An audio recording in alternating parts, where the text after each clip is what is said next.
You connect a tool to your YouTube channel. It asks for full access to your analytics, your data, your entire dashboard, and then you start wondering, wait, what did I just give permission to? If you've been using VidIQ or thinking about it, that thought has probably crossed your mind. Because let's be honest, when a third-party app wants access to your YouTube account, the first question isn't, will this help me grow? It's, is this thing even safe? And that's not paranoia, that's common sense. So here's what you actually need to know. VidIQ is what's called an authorized YouTube partner. That means Google has vetted them, approved their API usage, and allowed them to build tools that plug directly into YouTube's system. They're not some shady browser extension scraping data in the background. They went through YouTube's official approval process. Does that automatically make them safe? No, but it does mean they're operating under rules. If they violate YouTube's terms or misuse your data, Google can revoke their access instantly. That's leverage. That's accountability. Now, when you sign into VidIQ, you're using OAuth. That's the same login system you use when you sign into Spotify with your Google account or Canva with Facebook. You're not handing over your password, you're granting specific permissions that you can see listed right there on the screen before you click Allow. VidIQ gets read access to your channel stats and limited write access for things like bulk edits. They can't delete your videos, they can't change your monetization settings, they can't lock you out of your account. The permissions are defined by YouTube's API, not by VidIQ. And here's something most people don't realize. You can revoke that access anytime. Go to your Google account settings, find connected apps, and remove VidIQ. Done. They lose access immediately. But let's talk about what actually worries people. The biggest fear is data privacy. VidIQ sees your analytics, views, watch time, CTR, revenue if you connect monetization data. That feels invasive, and I get it. But here's the thing. They're not selling your individual channel stats to advertisers.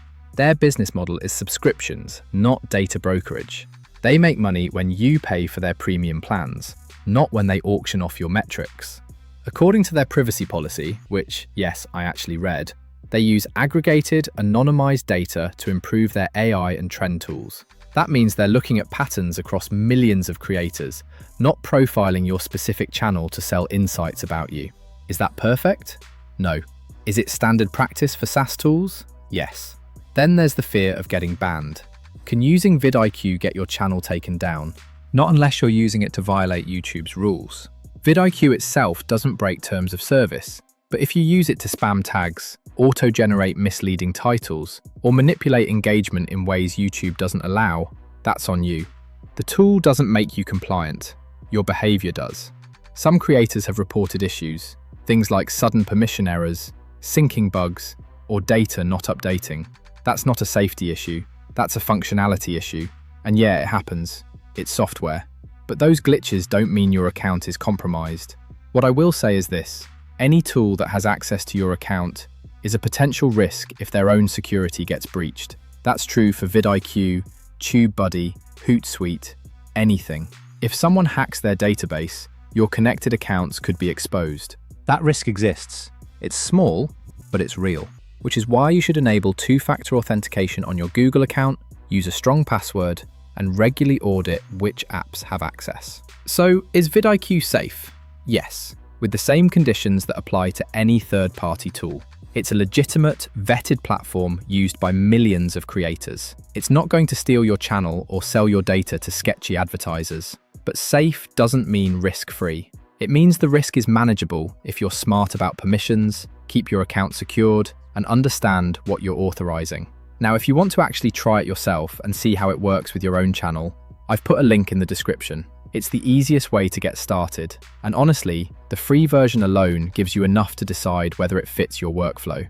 A lot of creators, myself included, found features in the paid plans that genuinely saved hours every week. But you don't need to commit to anything up front. Just test it, explore the dashboard, see if the insights make sense for your content. Your channel's safety starts with you, not the tools you choose. But the right tools, used correctly, can make the difference between guessing and knowing what actually works.